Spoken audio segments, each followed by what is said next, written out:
We're having a picnic, and this is the view.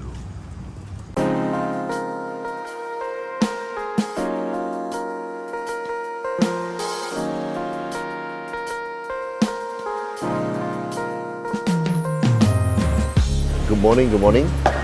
Good morning, good morning. Okay, hi, you're watching Gregsby Eats, and you never would have guessed it. But one of the best spots for Nasi Padang and Nasi Lemak in the Orchard Road area and surrounding it can actually be found tucked away in the B1 canteen staff at Singtel ComCentre, which is where I am right here.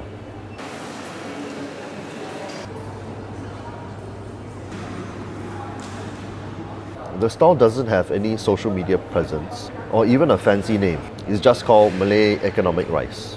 Neither does it draw a long queue during lunchtimes. It only has a steady following of predominantly Muslim customers during weekday lunches.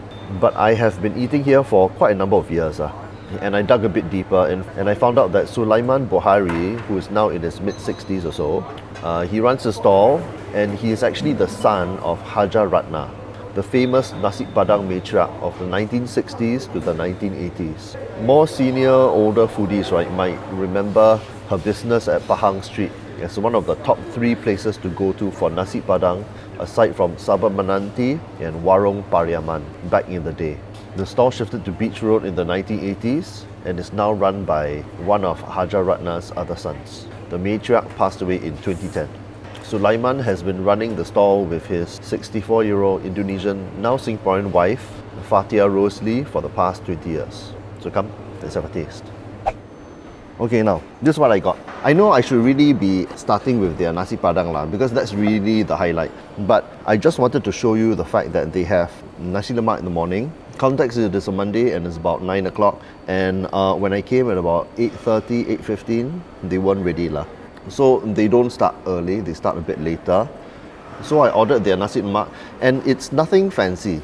You know, there's no like blue pea basmati rice or triple steamed or anything like that. There's no organic chicken or fancy fried chicken, free range eggs or anything like that. Okay, there's nothing like that. You know, all they have is simple Nasi Lemak, but it is very, very well done. And most importantly, it is very reasonable for the price. So I got one Nasi Lemak, which consists of rice, chilli, egg, ikan bilis and peanuts, cucumbers, and 2 fried chicken. And that cost me $5.50, mainly because it is a Singtel staff canteen. And I would think that the rentals are actually subsidized so that they can provide cheap food for the staff, but also since it's open to the public, so to the public as well. But let me taste every ingredient before I give you the lowdown of why this Nasi Lemak is so good. Okay, firstly, the most important, rice. As you can see, it is just normal rice. It's not like basmati or anything like that. And if you look closely, you can actually see the coconut milk on the rice itself.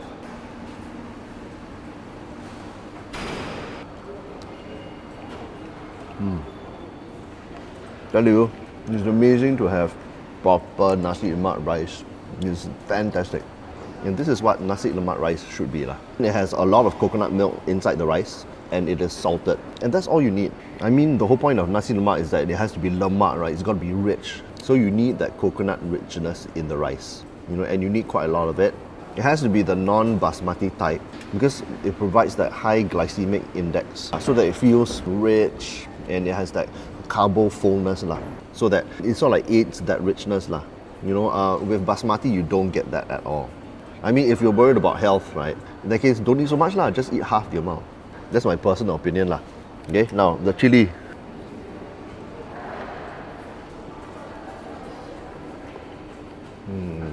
Got moderately to high spiciness. It's got sugar, but it's not so much sugar that it actually dominates the whole thing. They've actually held back on the sugar a bit. Now there's a fresh chili taste. I believe there's a dried prawn flavor, but it actually doesn't over-dominate. It's a very nice chili. So for me, the most 2 important components of Nasi Lemak is the rice and the chili. That's it. You know, the rest of the ingredients are what I call nice to have, but they're fillers Okay, now next, the cucumber. Simple cucumber, but it's nice that they have the skins on, as you can tell, so it is not like completely devoid of any nutrition Next, the fried chicken, all important fried chicken.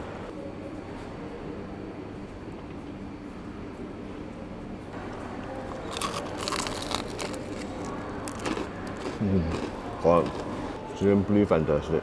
Freshly fried. Plus you can hear the crunch. You got a very light batter on it.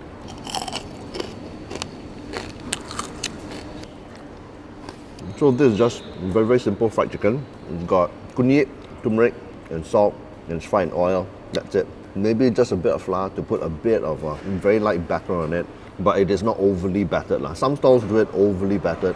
It's not the most moist chicken in the world, but it is very effectively done. Oh. And the fried egg is just a fried egg huh? Malay fried egg, very simple, no sunny side up or anything like that. It's just dumped inside the wok. That's it.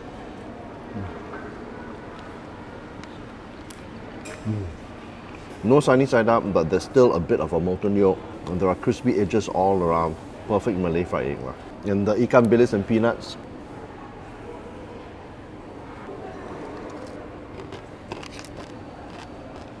When it comes to ikan bilis and peanuts, right, you must have both. Increasingly, a lot of nasi lemak stalls, what they do is that they just serve the ikan bilis and that's it. Or they just serve the peanuts and that's it. Usually it is just the ikan bilis and that's it. And if you want the peanuts, they have it, but it comes as an extra cost. That's how they sort of like keep the prices down. So taking some of the rice and the chilli. Oh, so good. Amazing. Fresh chilli taste inside with just enough sweetness. And then the rice providing a bit of that firm but soft texture. And then you've got that coconut creaminess, and you can really taste the coconut creaminess. And the rice isn't flat because it's salted a bit. This is what I call perfect nasi lemak. It's amazing. And having some rice, some of the chili, pour on some ikan bilis over here.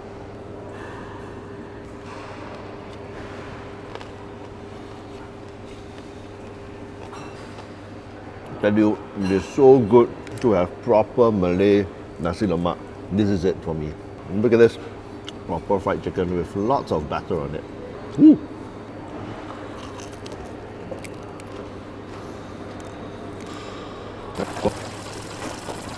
This is what I like to do at the end. I like to take the chili, the rice, and then the ikan bilis and peanuts and mix it all.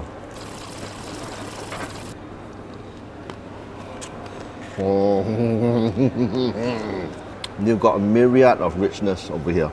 You've got the coconut cream richness, you've got the rice, high carbo density, you've got the peanut oil adding into the mix, you've got the fried ikan bilis because it's been fried, the oil inside as well, and then the chili sambal oil as well, and then you have the slight saltiness from the rice and the ikan bilis. This is like absolutely amazing.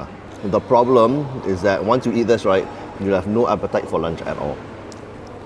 I will call this one of the top 5 breakfasts to eat in Singapore. If you happen to be travelling here, or if you are a Singaporean and you haven't had this. If you're a Singaporean and you haven't, ayo, where have you been? Right. Okay, so that was a look at the nasi lemak from the Malay economic rice stall at Singtel ComCentre canteen. If I'm in town and I'm looking for breakfast, right, this is probably one of my top 3 places I would actually go to. And if I'm craving for nasi lemak, this nasi lemak is probably one of the top 5 places I will go to in Singapore. So I do think that it is actually worth traveling half across Singapore to actually eat here. But the crazy thing is, it's only nasi lemak, and it's not that hard to make really. All you need is just enough coconut milk in the rice, you salt it a bit, and then ikan bilis and peanuts, very easy to get, just fry it. The chili sambal is the hardest bit. It's very standard, it's very simple, but so effective and so tasty. And in Singapore, for some reason, you can't get proper nasi lemak anymore. I mean, 90% of the nasi lemak stalls that I have encountered, right, feel that they need to upsell the dish of nasi lemak in some way, or to make it healthy.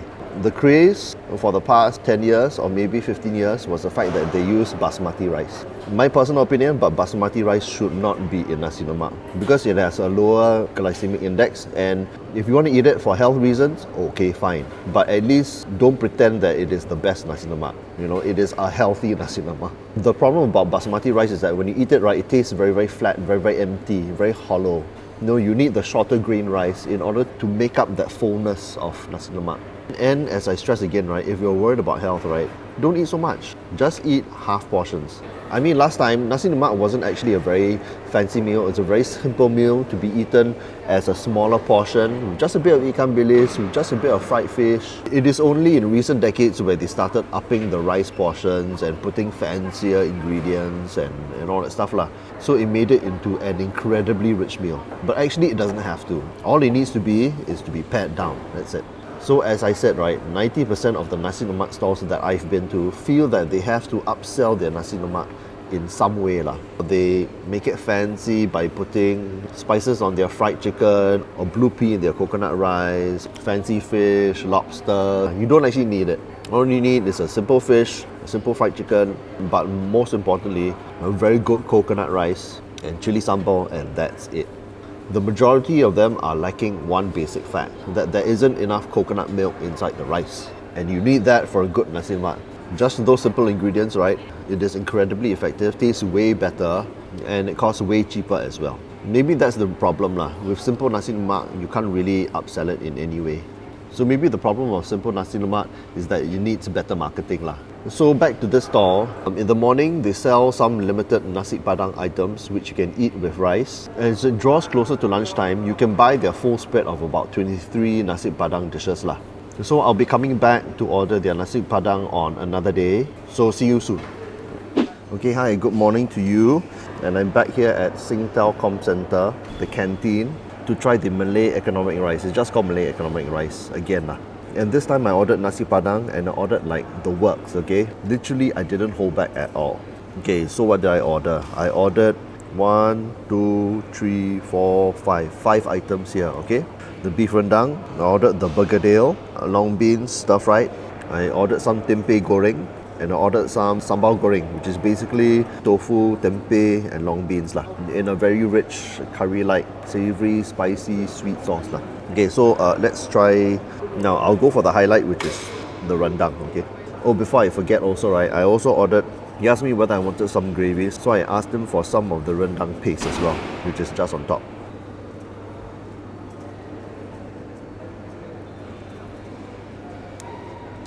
So good.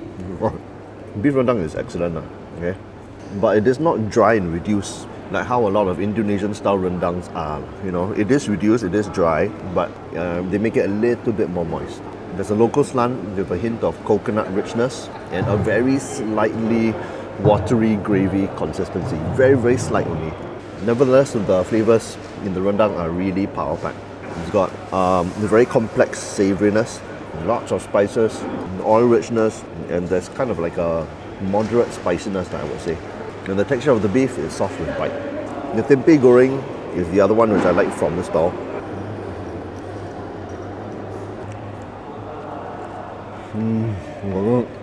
It's well executed with a very nice textural crunch. It's got an earthy sweetness and it's savoury, salty, but not too strong such that it actually overpowers the taste of the tempeh.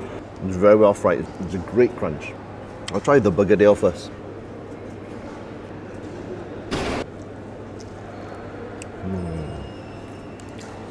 The begedil is amazing lah. It's got a very soft crispness and it's very oil rich, and it's got a very smooth melting potato texture. And you can also taste a little bit more herbs, and it isn't too salty.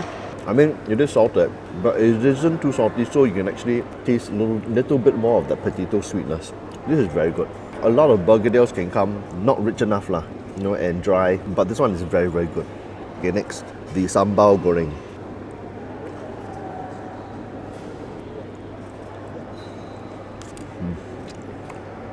Their staple dish of sambal goreng, which is a staple in any nasi padang stall. It is not dry. It is not dry fried like how some places do it lah. There's a little bit of a curry gravy added into the mix lah. But the basic ingredients are actually fried beforehand. So the taste is like very nicely savoury and spicy with a bit of coconut creaminess, I think. A very slight amount of sweetness added too. And there's a lot of lemongrass flavours too. And then they do a variety of vegetables. So this one is the long bean with onions, egg and carrots, some red chilli. It still retains a lot of vegetable crunch. It doesn't cook to death. Lots of onion, soft onion flavour. It's got a bit of spice, but not too much. There's some sambal belachan. Let's see what it tastes like.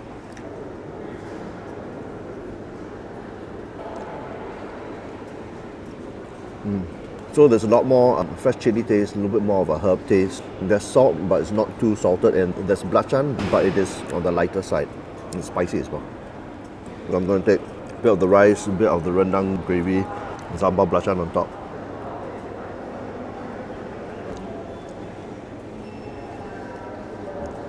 Oh, so good. Oh, by the way, I forgot to add that this fully loaded plate, 1 meat, 1, 2, 3, 4. Let's say 4 veg items, cost me $7. And you cannot get $7 anywhere in Orchard Road lah. You know, except here, I think so. Minimum you're looking at is probably about $9 to $10. That's my estimation. So as you can tell, this is very good value for money. Okay, all finished. So what I just ate was just a sampling of some of my favorite dishes at Malay Economic Rice lah. Now I do want to come back just one last time just to showcase a few more of their items lah. So I'll see you again in a few days. Bye bye.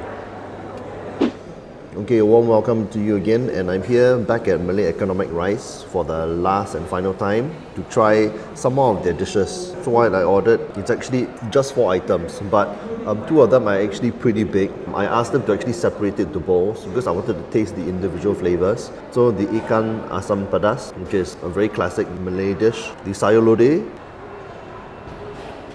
I have the brinjal stir-fried, and I have some of the chicken, the ayam masak Merah. So all this, 2 meat, 2 vegetables, cost me $9.50. It does sound a little bit expensive, but $9.50 considering it's 2 meats, right, is actually quite reasonable.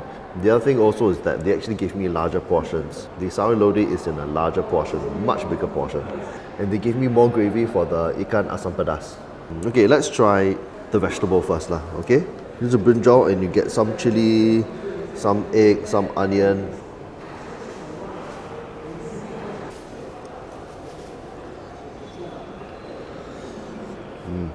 Very basic stir fry, but very nice. Lots of savory flavor, onion flavor, chili. The brinjals are soft, very slight stir fried crispness. Okay, next, ayam masak Merah. Okay, let me try the gravy first. They gave me some gravy on top of the rice.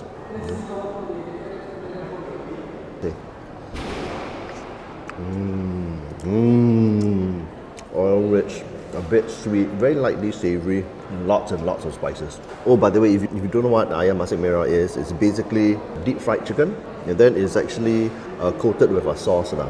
Kind of like a sweetish, lightly savory chili and onion sauce in a way. Okay, now to try the meat itself.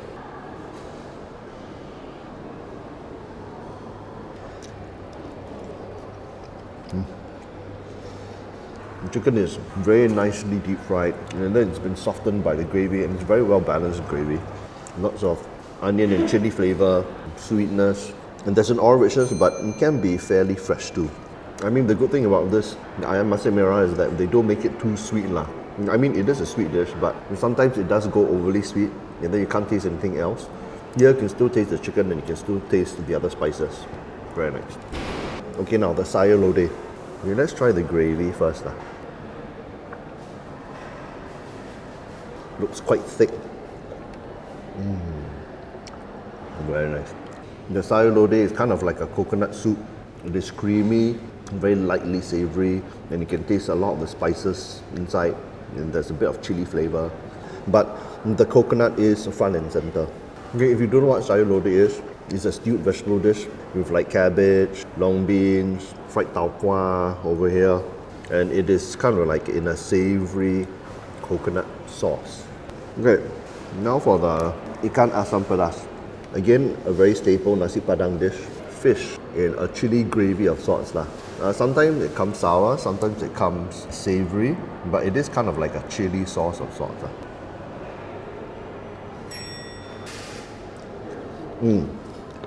The flavors are very spot on. Moderately spicy, chili flavor, sour, and savory at the same time. And oil rich lah. And then binding all those flavors is basically the fish flavor lah. Some form of fish stock flavor. And you can really taste the ground up spices inside the gravy. So this is really awesome. And the texture of the fish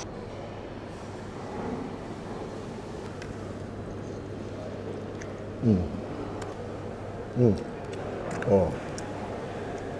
Firm, very fresh. Sometimes the texture of the fish comes softer. This time it's a bit firmer, it's been boiled a little bit longer, but still very nice. Okay, finished.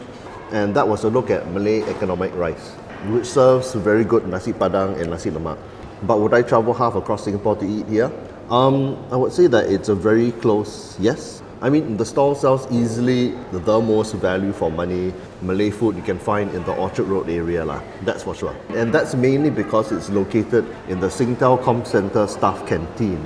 So I suspect that the rent is actually subsidized. One meat, one vegetable and 3 sides will normally cost you in the $10 to $12 range in Orchard Road lah, that's for sure. But here you're only paying $7. Nasi lemak plus 2 fried chicken wings, costs $5.50. Fantastic value. 1 chicken, 1 fish, 1 extra size sayur lodeh, and some stir-fried brinjal, and that costs me $9.50, which I think is very reasonable lah, considering the amount of food you get.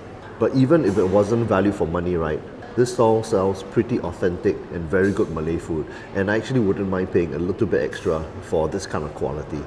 And if there's a downside, it's that almost the same dishes are offered every day, maybe with like 1 or 2 variations. And that's a good thing and a bad thing depending on how you look at it. On the bad side, it means that the food can get boring if you eat it every day or every week. So there isn't more adventurous nasi padang dishes like soup buntut, sotong hitam or paro balado. I suspect that they would actually offer it if they had the volume of patrons buying from their stall, but unfortunately they don't. The sort of people patronizing this canteen are mainly office workers and they tend to be very price conscious. And Malay food has never been a cheap option compared to other local food. But the flip side is that they've literally had years, decades to excel in those same dishes and the quality is actually very good across the board. 26 dishes, very good across the board. And to say that about any nasi padang stall, right, is really saying something, even if their range is a bit limited. So thanks for watching another episode of Great Speed Eats, where I eat through the whole of Singapore. If you like this episode, give a like, subscribe and comment below, and I'll see you in the next one.